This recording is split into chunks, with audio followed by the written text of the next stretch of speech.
जय वासवी श्री गुरुभ्यो नमः हरि ओम श्री ಭಕ್ತಾಂಜನೇಯಾಯ ನಮಃ ಶ್ರೀ ಭಕ್ತಾಂಜನೇಯ ಜ್ಯೋತಿಷಾಲಯ ಹುಳಿಯಾರ್ ವತಿಯಿಂದ ಪ್ರಿಯ ವೀಕ್ಷಕರಿಗೆ ನನ್ನ ನಮನಗಳು.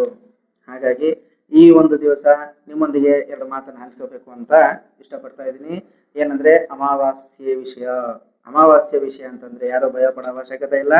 ನಾಳೆಯ ಅಮಾವಾಸ್ಯೆ ಒಂದು ವ್ರತವನ್ನು ಮಾಡುವಂತಹ ಅಮಾವಾಸ್ಯೆ. ಏನು ವ್ರತ ಅದು? ಜ್ಯೋತಿರ್ಭೀಮೇಶ್ವರ ವ್ರತ. ಈ ಒಂದು ವ್ರತವನ್ನ ಮಾಡುವವರಿಗೆ ಗಂಡನ ಆಯಸ್ಸು ಹೆಚ್ಚಾಗುತ್ತೆ, ಮನೆಯಲ್ಲಿ ಸುಖ ಶಾಂತಿ ನೆಮ್ಮದಿ ಹೆಚ್ಚಾಗುತ್ತೆ, ಹೆಂಡತಿಯ ಸೌಭಾಗ್ಯ ಹೆಚ್ಚಾಗುತ್ತೆ. ಹಾಗಾಗಿ ನಾಳೆ ಪ್ರತಿಯೊಬ್ಬರು ಸಹ ಅಂದರೆ ಹೆಂಡತಿಯರು ತಮ್ಮ ತಮ್ಮ ಗಂಡನ ಪಾದಕ್ಕೆ ಪೂಜೆ ಮಾಡಬೇಕು. ಮತ್ತೆ ನಿಮ್ಮ ಮನೆಯ ಪದ್ಧತಿಯಂತೆ ಪೂಜೆ ಮಾಡಬೇಕು. ಈ ಒಂದು ಗಂಡನ ಪಾದಕ್ಕೆ ಪೂಜೆ ಮಾಡೋದು ಮನೆಯಲ್ಲಿ ಪದ್ಧತಿ ಇದೆ ಅಂತಾನೆ ಪೂಜೆ ಮಾಡಬೇಕು ಅಂತಿಲ್ಲ. ಪ್ರತಿಯೊಬ್ಬರು ಸಹ ಗಂಡನ ಪಾದಕ್ಕೆ ಪೂಜೆ ಮಾಡ್ಬೋದು, ಗಂಡನ ಆಶೀರ್ವಾದ ತಗೋಬಹುದು. ಗಂಡನ ಹತ್ರ ಆಶೀರ್ವಾದ ತಗೊಳ್ಳೋದಕ್ಕೋಸ್ಕರ ನಮ್ಮ ಮನೆಯಲ್ಲಿ ಪದ್ಧತಿ ಇಲ್ಲ ಅಂತ ಹೇಳೋ ಅವಶ್ಯಕತೆ ಇಲ್ಲ. ಹಾಗಾಗಿ ದಯವಿಟ್ಟು ಎಲ್ಲ ಹೆಣ್ಮಕ್ಳು ಸಹ ಬೆಳಗ್ಗೆನೆ ಎದ್ದು ಶುಚಿರ್ಭೂತರಾಗಿ ಸ್ನಾನವನ್ನು ಮಾಡಿಕೊಂಡು ನಂತರ ಮಡಿ ಬಟ್ಟೆ ಅಂದ್ರೆ ಸೀರೆಯನ್ನು ಉಟ್ಕೊಂಡು ಮನೆ ದೇವರ ಪೂಜೆ ಮಾಡಿ ನಿಮ್ಮ ಗಂಡನ ಪಾದಗಳಿಗೆ ನಮಸ್ಕರಿಸುತ್ತಾ ಆ ಪಾದಗಳನ್ನು ಶುಚಿ ಮಾಡಿ ಅರಿಶಿನ ಕುಂಕುಮ ಗಂಧ ಪುಷ್ಪ ಅಕ್ಷತೆಯಿಂದ ಪೂಜೆ ಮಾಡಿ ಧೂಪ ದೀಪಗಳಿಂದ ಪೂಜೆ ಮಾಡಿ ಗಂಡನಿಂದ ಆಶೀರ್ವಾದನ ತೆಗೆದುಕೋಬೇಕು. ದೀರ್ಘ ಸುಮಂಗಲಿ ಭವ ಅಂತ ನಿಮಗೆ ಆಶೀರ್ವಾದ ಮಾಡ್ತಾರೆ.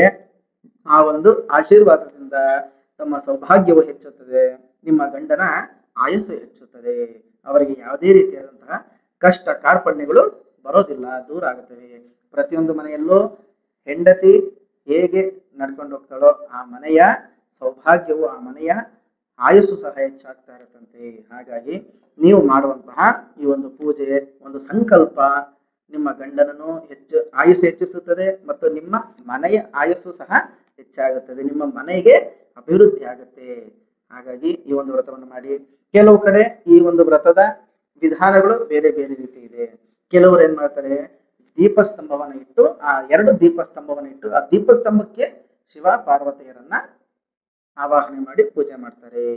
ಮತ್ತು ಅದಕ್ಕೆ ಒಂದು ಸಿಹಿ ಪದಾರ್ಥಗಳನ್ನ ನೈವೇದ್ಯವನ್ನು ಮಾಡಿ ಷೋಡಶೋಪಚಾರಗಳನ್ನ ಪೂಜೆ ಮಾಡಿ 9 ಎಳೆಯ ದಾರವನ್ನ ಕಟ್ಟಿಕೊಂಡು ಪೂಜೆ ಮಾಡ್ತಾರೆ. ಇದೇ ರೀತಿಯಾಗಿ ಕಲಶವನ್ನು ಇಟ್ಟು ಮತ್ತು ಪ್ರತಿಮೆಗಳನ್ನು ಇಟ್ಟು ಮತ್ತು ಫೋಟೋಗಳನ್ನು ಇಟ್ಟು ಪೂಜೆ ಮಾಡುವಂಥದ್ದು ಜ್ಯೋತಿರ್ಭೀಮೇಶ್ವರ ವ್ರತ ಎಂದು ಬರುತ್ತದೆ. ಈ ಒಂದು ವ್ರತವನ್ನ ಪ್ರತಿಯೊಬ್ರು ಮಾಡೋದಿಲ್ಲ, ಅವರವರ ಮನೆ ಪದ್ಧತಿ ಇದ್ದಂತ ಮಾತ್ರ ಮಾಡ್ತಾರೆ. ಹಾಗಾಗಿ ಈ ವ್ರತವನ್ನ ನಾಳೆನೆ ಯಾಕೆ ಮಾಡಬೇಕು ಅಂದ್ರೆ, ಗಂಡನ ಪೂಜೆಯನ್ನ ನಾಳೆನೆ ಯಾಕೆ ಮಾಡಬೇಕು, ಶಿವನಿಗೆ ಯಾಕೆ ಮಾಡಬೇಕು ಆರಾಧನೆ? ಇದಕ್ಕೆ ನಾ ಎಂತ ಹೇಳ್ತೀನಿ. ಯಾಕೆ ಅಂತಂದ್ರೆ, ಪಾರ್ವತಿ ದೇವಿ ಮನಸ್ಫೂರ್ತಿಯಾಗಿ ಶಿವನನ್ನ ಆರಾಧಿಸಿ ಮದುವೆಯಾದಂತಹ ದಿವಸ ನಾಳೆ ಅಮಾವಾಸ್ಯೆ. ನೋಡಿ, ಶಿವ ಪಾರ್ವತಿಯರು ಸಹ ಅಮಾವಾಸ್ಯೆ ದಿವಸ ಮದುವೆ ಆಗಿದ್ದಾರೆ. ಹಾಗಾಗಿ ಆ ಒಂದು ಅಮಾವಾಸ್ಯೆ ದಿವಸ ಅವರ ವಿವಾಹವಾಯಿತು. ಆ ಒಂದು ವಿವಾಹದ ಒಂದು ನೆನಪಿಗಾಗಿ ಆವ ದಿವಸದಿಂದ ಜ್ಯೋತಿರ್ಭೀಮೇಶ್ವರ ವ್ರತ ಎಂದು ವ್ರತ ಹುಟ್ಕೊಂತು. ಭೀಮನ ವ್ರತ ಅಂತಂದ್ರೆ, ಭೀಮ ಅಂತಂದ್ರೆ ಮಹಾಭಾರತದಲ್ಲಿರೋ ಭೀಮ ಅಲ್ಲ. ಭೀಮ ಅಂತಂದ್ರೆ ಅರ್ಥ ಅವರಿಗೆ ಅಪಜಯವೇ ಇಲ್ಲ, ಅವ್ರು ಎಲ್ಲೋದ್ರು ಅಲ್ಲಿ ಜಯ, ಅವರಿಗೆ ಸೋಲಿಲ್ಲ, ಅವರಿಗೆ ಕಷ್ಟಗಳಿಲ್ಲ ಅಂತ ಹೇಳಿ ಅದರ ಅರ್ಥ. ಅಂದ್ರೆ ಅದೇ ರೀತಿಯಾಗಿ ನಮ್ಮ ಶಿವನಿಗೂ ಅಂದ್ರೆ ಈಶ್ವರ ಸ್ವಾಮಿಗೂ ಸಹ ಇದೇ ರೀತಿಯಾಗಿ ಒಂದು ಇರೋದ್ರಿಂದ ಅವ್ರಿಗೂ ಸಹ ಭೀಮ ಅನ್ನೋ ಹೆಸರಿನಿಂದ ಈಶ್ವರನನ್ನ ಆರಾಧನೆ ಮಾಡ್ತಾರೆ. ಹಾಗಾಗಿ ಶಿವ ಪಾರ್ವತಿಯರನ್ನ ನಾವು ನಾಳೆ ಪೂಜೆ ಮಾಡಿದಲ್ಲಿ ಆ ಶಿವ ಪಾರ್ವತಿಯರು ನಮಗೆ ಆಶೀರ್ವಾದ ಮಾಡ್ತಾರೆ. ಹಾಗಾಗಿ ಎಲ್ಲರೂ ಸಹ ಈ ಒಂದು ವ್ರತವನ್ನು ಮಾಡಿ. ಮತ್ತು ಒಂದು ಸಣ್ಣ ಒಂದು ಕತೆ, ಸ್ಕಂದ ಪುರಾಣದಲ್ಲಿ ಒಂದು ಕತೆ ಇದೆ.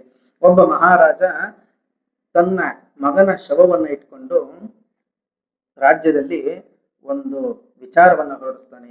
ಏನಂದ್ರೆ, ನನ್ನ ಮಗನನ್ನ ಯಾರು ಮದುವೆ ಮಾಡ್ಕೊಂತಿರೋ ಅವರಿಗೆ ನನ್ನ ರಾಜ್ಯವನ್ನೇ ಬಿಟ್ಕೊಡ್ತೀನಿ, ಅಂದ್ರೆ ನನ್ನ ರಾಜ್ಯ ಐಶ್ವರ್ಯವೆಲ್ಲವನ್ನೂ ಸಹ ಬಿಟ್ಕೊಡ್ತೀನಿ ಅಂತ ಹೇಳ್ತಾನೆ. ಇದೇನಪ್ಪ ಇದು ಈ ರೀತಿ ಹೇಳ್ತಿದಾರಲ್ಲ?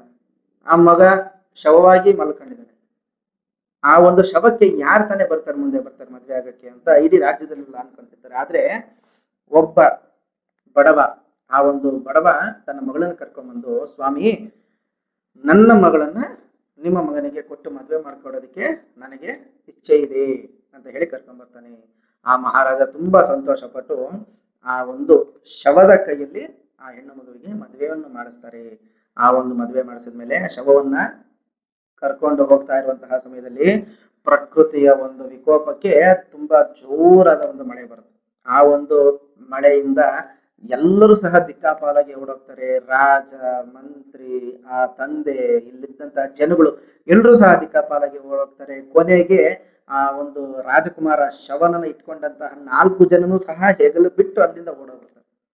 ಆದ್ರೆ ತನ್ನ ಹೆಂಡತಿ ಅಂತ ಅನ್ಸ್ಕೊಂಡ್ರೆ ಆ ಒಂದು ಹೆಣ್ಣು ಮಗು ಮಾತ್ರ ಓಡೋಗಲ್ಲ. ಅಲ್ಲೇ ಕುಂತ್ಕೊಂಡು ಆ ಒಂದು ರಾಜನನ್ನ, ಕುಮಾರನನ್ನ, ನನ್ನ ಪತಿರಾಯನನ್ನ ನಾನು ಹೇಗಾದ್ರೂ ಸರಿ ಬದುಕಿಸ್ಕೋಬೇಕು ಅಂತ ಹೇಳಿ ಆ ಒಂದು ಒಳ್ಳೆಯ ಶುದ್ಧ ಮನಸ್ಸಿನಿಂದ ಆ ಮಳೆ ಬರ್ತಿರುವಂತಹ ಸಂದರ್ಭದಲ್ಲಿ ಅಲ್ಲೇ ಕುಂತಲ್ಲೇ ಮಣ್ಣಿನಲ್ಲಿ ಒಂದು ಪ್ರತಿಮೆಯನ್ನು ಮಾಡಿ ಆ ಒಂದು ಪ್ರತಿಮೆಯನ್ನ ಶಿವ ಪಾರ್ವತಿ ಅಂತ ಹೇಳಿ ಆರಾಧನೆ ಮಾಡಿ ಅಲ್ಲೇ ಕಾಡಿಂದ ಹೂಗಳನ್ನು ತಂದು, ಕಾಡಿಂದ ಸೊಪ್ಪನ್ನ ತಂದು ಆ ಕಾಡು ಹೂಗಳಿಂದ ಪೂಜೆ ಮಾಡ್ತಾಳೆ.